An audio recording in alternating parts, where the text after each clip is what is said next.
Welcome back to another episode of the Believe in NFL Draft Prospects podcast. I'm Joe DeLeone, joined by NFL draft analyst Ryan Roberts. Today, we're moving on to our second position ranking show, and we're doing running backs today. Not a very exciting position group because of the lack of value, as we know, for the running back position these days. However, there's some pretty talented players in this class, and we're going to get to all of them. Before we do, though, make sure you folks head on over to betonline.ag. It has all of the latest odds, news, and updates for any sport imaginable. If you're like me, you're bored when the football season ends, and it's hard to watch regular season basketball, and you got to make things a little more fun. So what I do is I go to betonline.ag, I place some bets and make it a little more exciting, and use our promo code BELIEVE50 to get that 50% welcome bonus on your first deposit. BLEAV50 for a welcome bonus. Head on over to betonline.ag where the game starts. All right, Ryan. So I was saying this to you before, and I don't know why the running back group, I was having a little bit of a tough time grappling with how my rankings shaped out. I'm happy with the top two guys. And I think after that, there's a lot of question marks.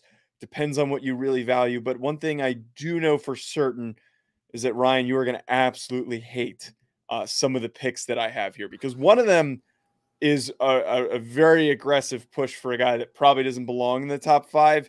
And then another one is me kind of falling for some recent bait. But if you had to guess. I know who it is then. I know who your recent bait is. Like we like to do on this show, if you had to guess what my top five is before we get into it, what do you think it is?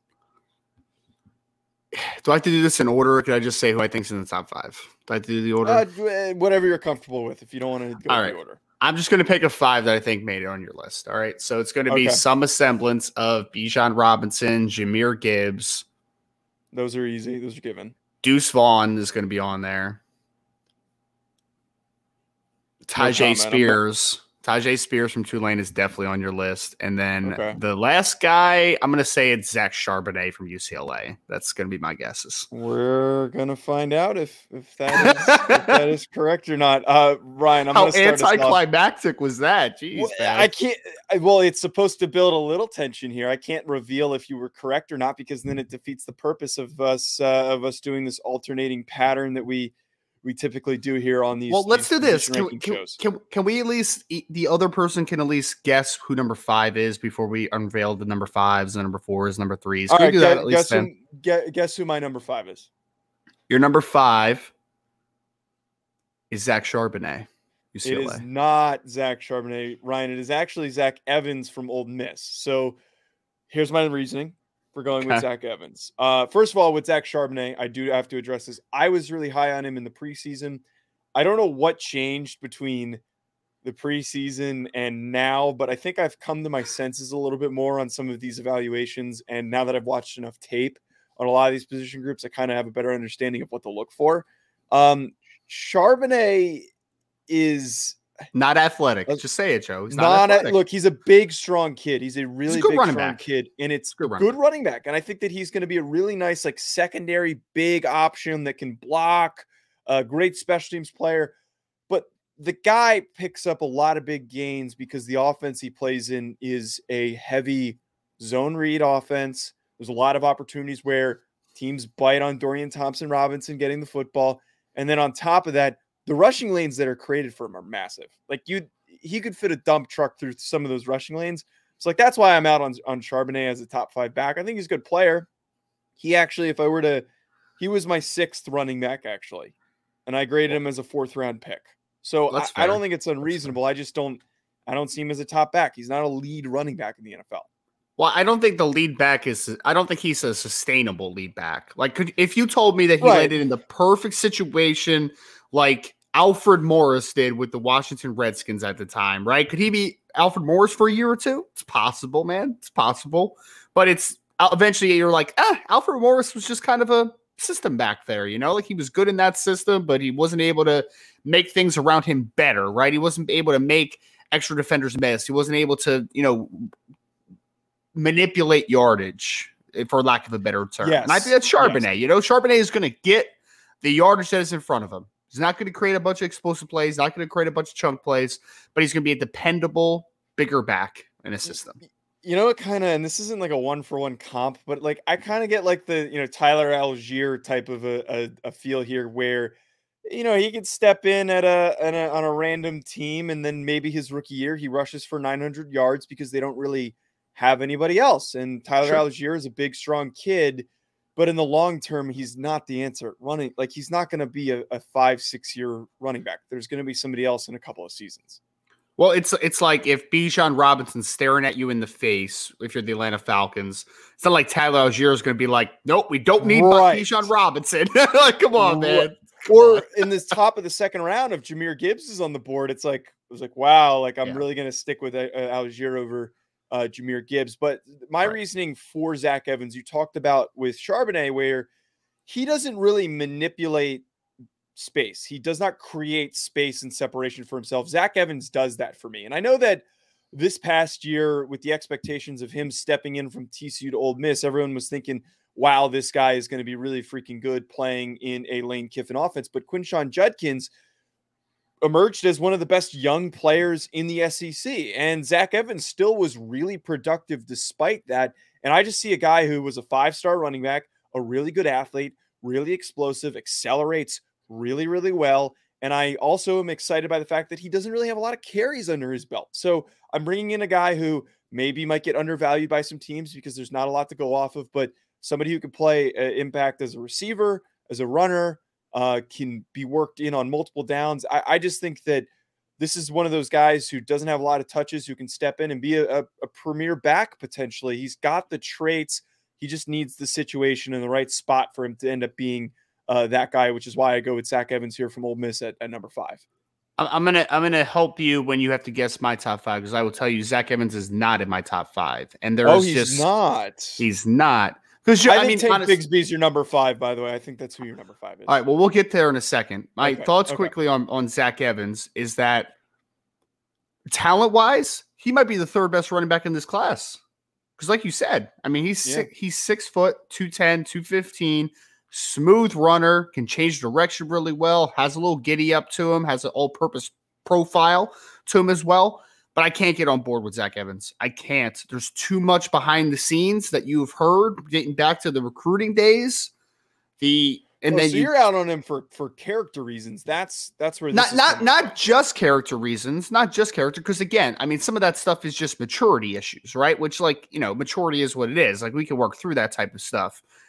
But for me, it was just he struggled to find his role with the TCU program. He was always productive for the touches he got, but he was never the guy at TCU, right? And then you come to Ole Miss, you're like, okay, his chance to be the guy.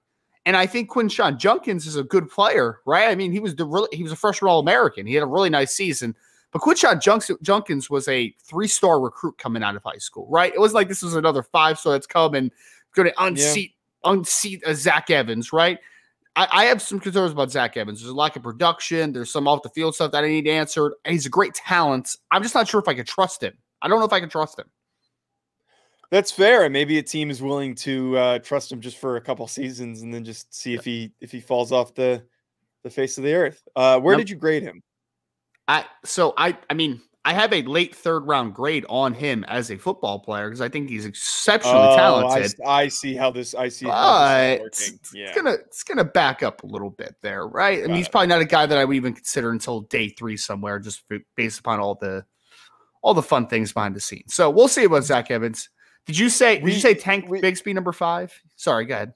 No, I was going to say it sounds like we agree on the projection. I just did not was not as caught up with the off the field stuff. But so I think Tank Bigsby is your number 5. Is that correct?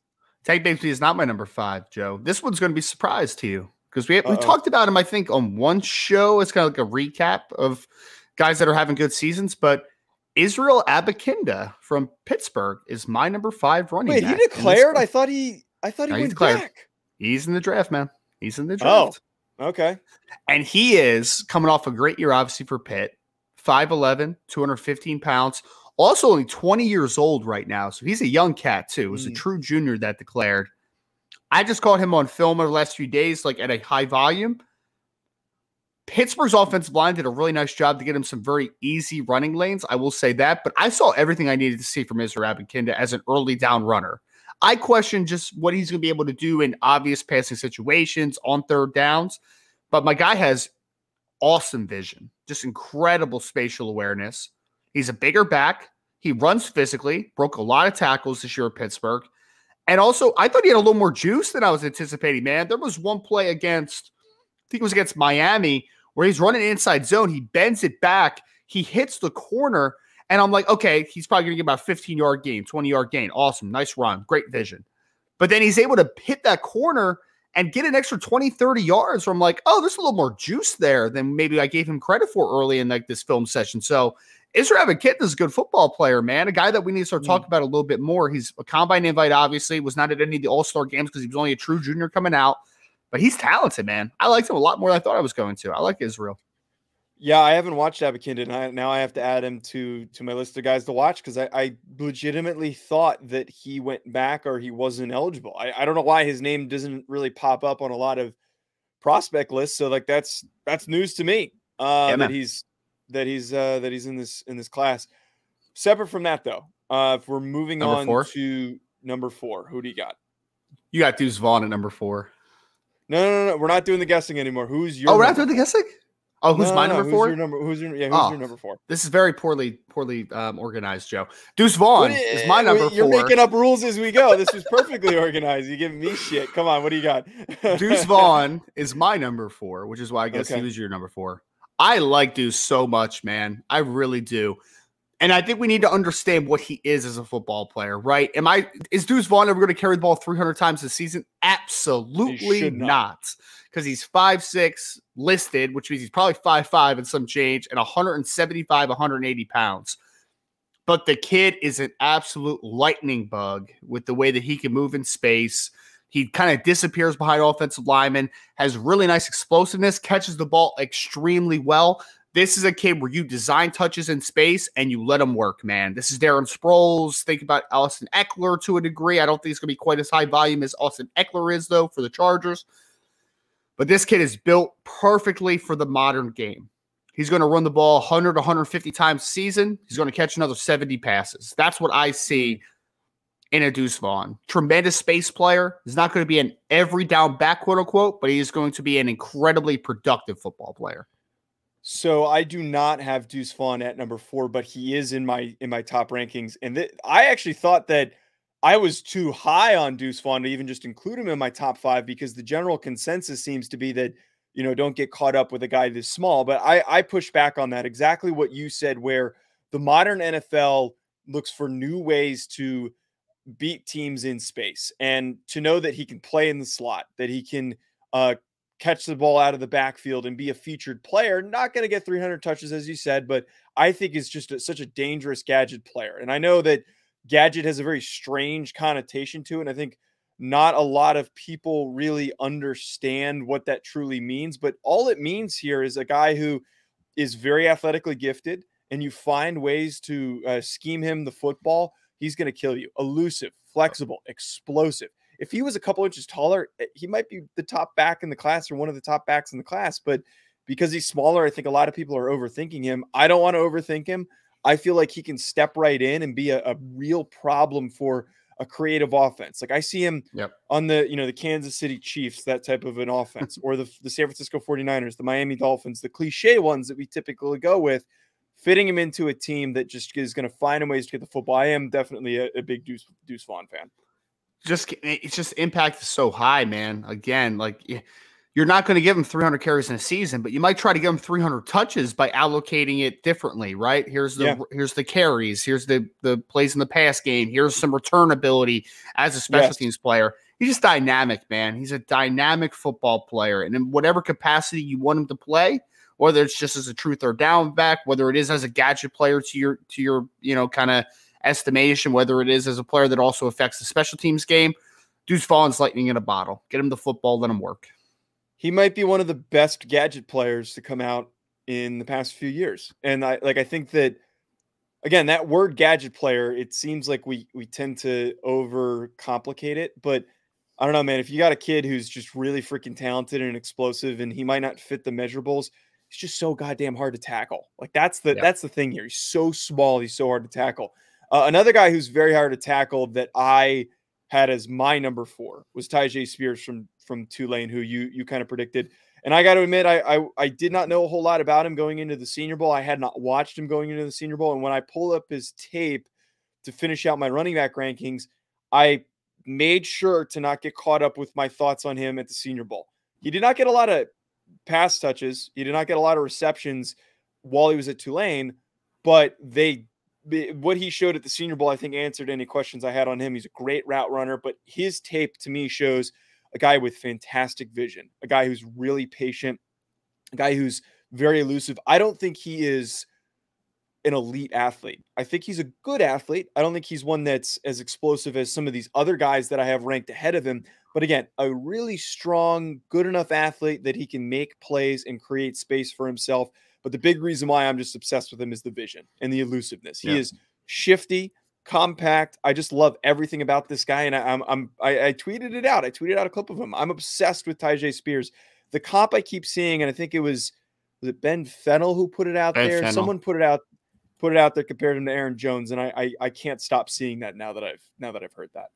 Yeah, I was actually going to bring that up. I was actually it's really funny because I was literally looking up Aaron Jones's combine performance as you were talking to kind of compare it a little bit because they are similar sizes, right? I think Tyjae was 5'9" and 5'8". Yeah, he was somewhere in that ballpark. Yep, 5'9" and 5'8", 204 pounds. Aaron Jones was 5'9" and some change, and he was 208 pounds at the combine. So pretty similar body types. Let me ask you, Joe. I'm going to read Aaron Jones's combine numbers, and you tell me if he's as equal an athlete, better, or worse, okay? So Aaron Jones ran at 208 pounds, 4.56.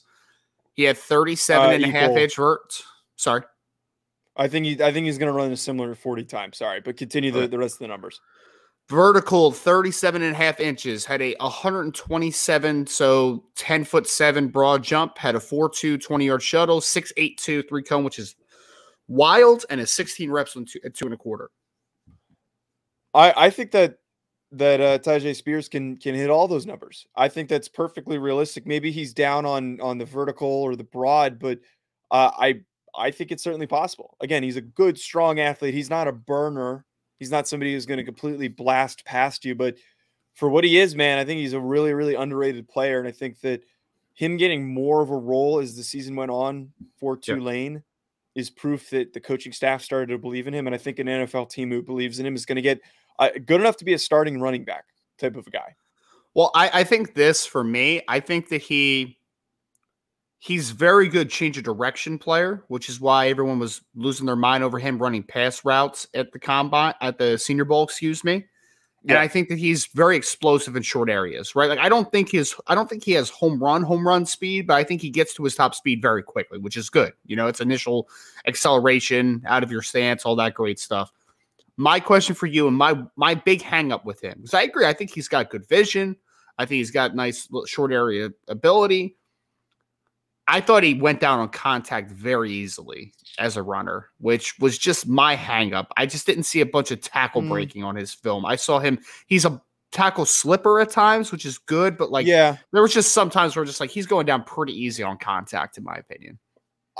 I do agree with that. I don't think when I say I agree, I understand where that sentiment comes from. I don't know if I agree in the sense where I think he can't break tackles. I think he can. Where he does win, though, is his cuts. He's moving in and out of cuts to then evade tackles. But I do see what you mean. He's not a powerful kid. You know, he's not somebody who's going to power through a tackler and pick up any extra yards. Like he doesn't have big, bulky legs like a Bijan Robinson or even a Jahmyr Gibbs that he's going to just power through a tackler. But I think he still can evade them. I certainly think that he's capable of doing that. Gotcha. I guess my question is, is he more Aaron Jones, who's a little bit more of a high volume guy, or is he more Gio Bernard? Which nothing wrong with that, right? Gio was. I think he could be player. Aaron Jones. I don't think I don't want to commit him to Giovanni Bernard. I think he's a little more. Gio was good, man. Gio was a good player. Yeah, he's a good player for a period of time. I do remember how good, how fun Gio Bernard was. Ryan. So at number 3, I had Deuce Vaughn. I'm very, very high on Deuce Vaughn for Kansas State. So we don't need to waste time re-talking about him. If we're flipping to your number 3, though, who is your number 3 running back? Take a guess. Tank Bigsby. Tank Bigsby, baby. I like Tank, Really? man. I love Tank, man. I really do. Joe, I think our biggest difference of opinion on him in the summer was I think he's a really good athlete, man. Like, not just a good, I think he's a really good athlete. 6 foot, 213 pounds. He's got that bigger build. He's a super physical runner, man. Breaks a ton of tackles, creates second effort runs. But I think his explosiveness in short areas is really good, man. Like, I think that this is an explosive kid. I think he's a decisive kid. I think he needs a chill pill at times as far as like, hey, man, kind of, let's kind of ease inside zone a little bit slower instead of being too fast for the pedal. I think that's a little bit inconsistent with Tank. And I think that his decision-making at times, I think back to the Alabama game during his sophomore year, I think that there's some decision-making processes that need to be a little better from Tank. But, man, I think that kid is explosive. I think he's a hammer. It's like Doug Martin-ish to me, man. Like, I really like Tank Bigsby a lot. I think that he's a very good athlete. I think he's explosive. I think he's physical. I think he's going to be a better player in the NFL than he was in college because I think that Auburn team that he played for was bad. It was a bad football team. Not great offensive line, inconsistent passing game, and yet he was still productive for the touches he got. So, yeah, man, I'm in on Tank Bigsby. I am. Yeah, I actually, one thing I do definitely agree, he's going to be a lot better than he was at Auburn because that Auburn team stunk last year under Brian Harsin. But I don't know, I just can't fall as in love with Tank Bigsby as you did. I guess you're a hater. My love for Tyjae Spears was enough to bump him off of this list. Moving on though, because I don't really have a lot to say about Tank Bigsby, admittedly. At number 2 though, for me, I have Jahmyr Gibbs, who I am really, really freaking high on. This is a late first round, early second round pick for me.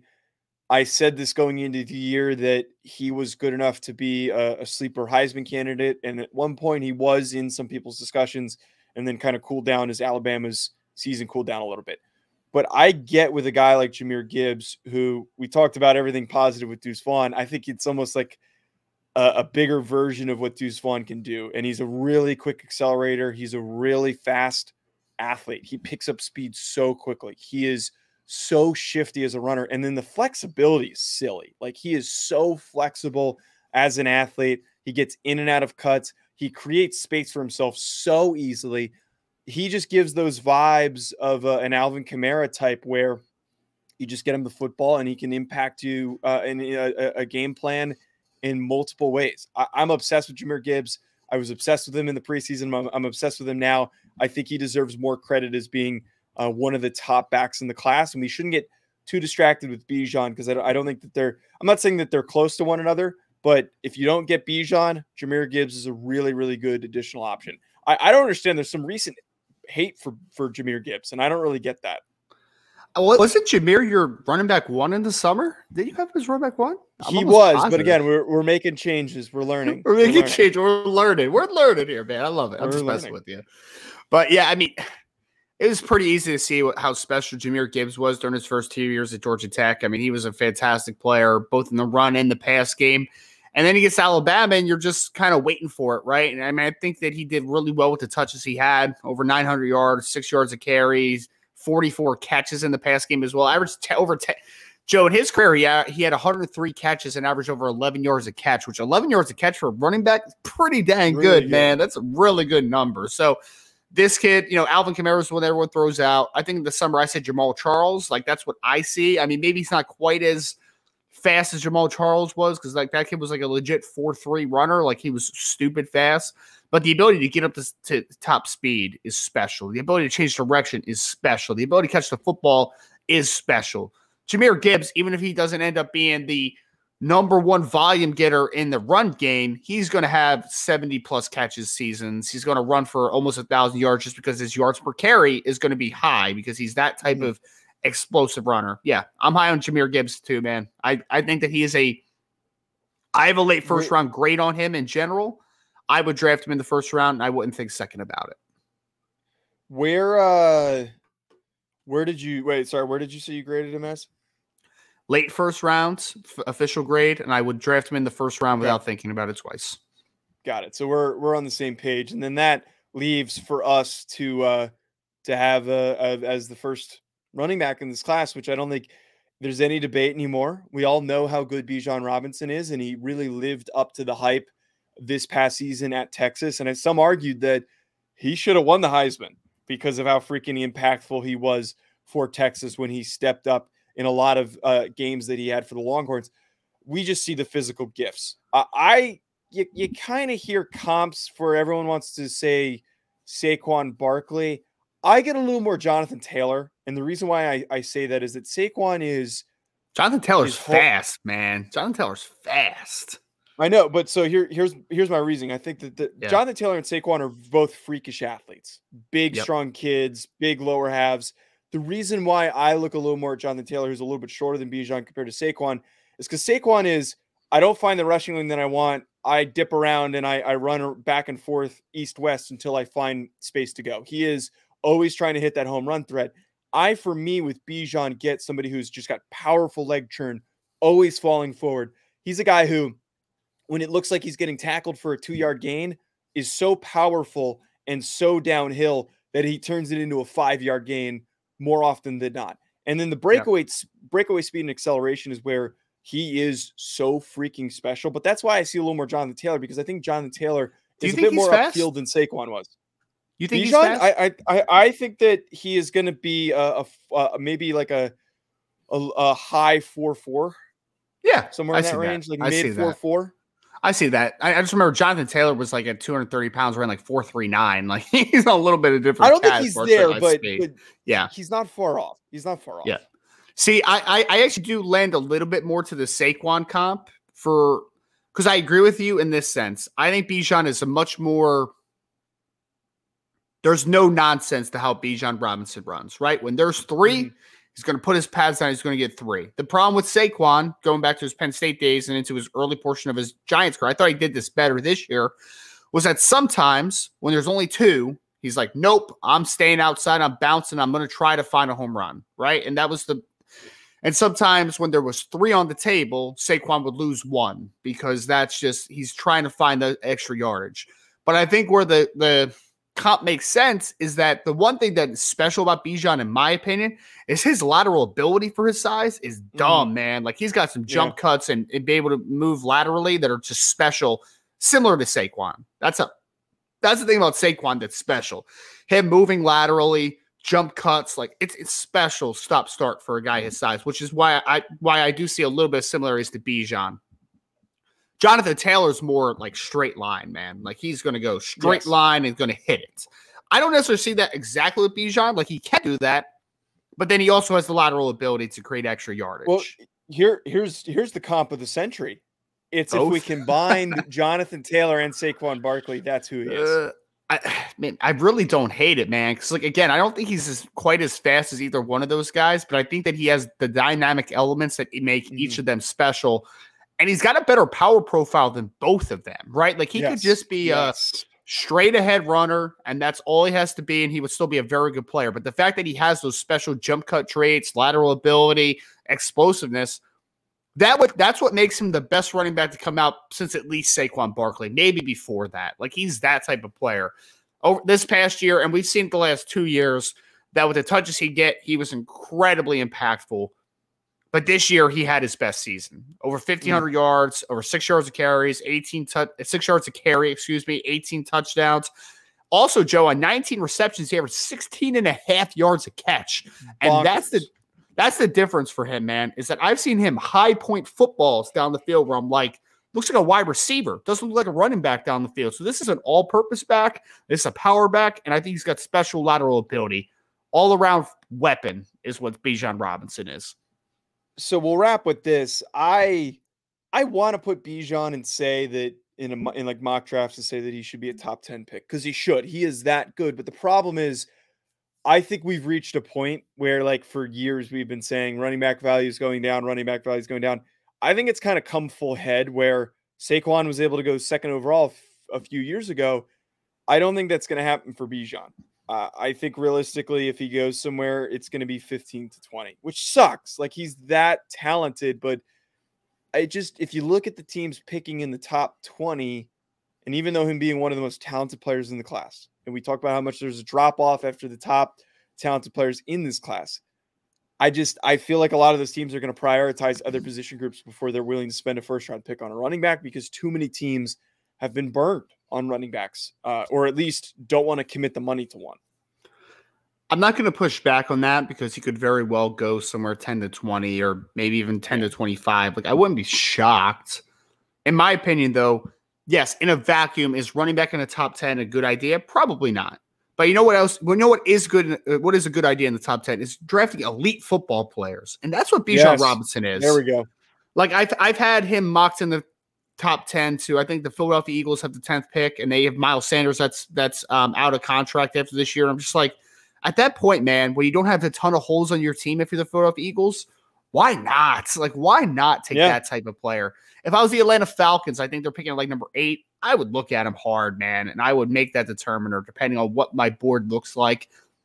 I think he is – if he went top 10, I wouldn't say a word about it. I'd be like, yep, you got an elite football player in the top 10. Is it probably more likely he goes 10 to 20? Yeah, probably. But I wouldn't be afraid of him in the top 10 because I think he's an elite football player. And unlike guys like Saquon that we've talked about, like Jonathan Taylor, those guys have more of the game where you say, that guy's probably going to get banged up a little bit more. Probably a little bit. Bijan has never had durability issues, man. The kid's just a tank. And hey, he might only play 5 years. Saquon, though, that's the only thing, though, is that like Saquon didn't have durability issues, and then he came to the NFL, and then he's getting used way too much, and then he has durability issues. So, like, I'm just so reluctant to say that with a running back. Any other position, it's different. I just think running back is just so hard. It is. Well, no, I'm talking about the play style, though. I think the play style parlays to more of durability stuff, just to bounce everything out, kind of. I just think that just profiles a little bit more to having some of those concerns. But regardless, Bijan is going to be a top 10 player in this class for me, regardless of, I agree. Same. Positional value. He might be a top 5 player in this class. Like, I think he's that special, man. I really do. Well, that's a good note to wrap us up on. At Joe DeLeone, at Rise and Draft. Make sure you go to betonline.ag. We'll be back with more for the rest of your week.